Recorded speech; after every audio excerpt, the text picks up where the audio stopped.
Okay, so this comment is mostly true. And when I say mostly true, it has been discovered, and it's been known by the Prevost family for a long time, that Pope Leo XIV's family actually descend from a Creole or mulatto family in New Orleans who were black. The Prevost family does not identify themselves as black because it was many, many generations ago, but they do acknowledge that, yeah, they have black heritage, and they are descended, at least part of their family is descended from African Creoles in New Orleans.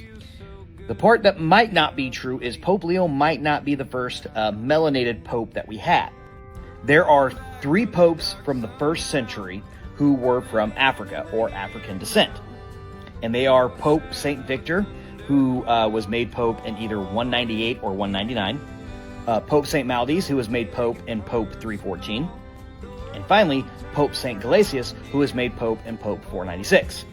All 3 of these popes are descended from North Africa, Tunisia, basically, in what was at one point in time a cradle of Christianity in Africa. Now, when we look at modern depiction of these popes, or depictions of these popes from the Middle Ages, they all kind of look like this. That is to say, they all look Caucasian. And there is no definitive proof that they were not white appearing. But you have to also remember that we're talking about the Middle Ages, and this is also the time period that white Jesus comes about. And I know that's Obi-Wan Kenobi, but still, like half of you thought that was Jesus for a second.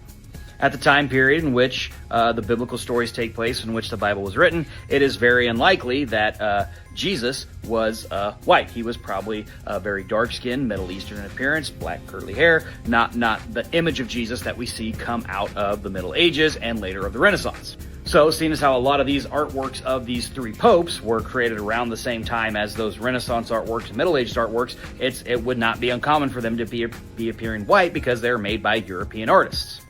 So yes, Pope Leo XIV does have confirmed African heritage in his background, but he is not the first African pope. There have been a couple of those already. Have a great day, everybody. Peace.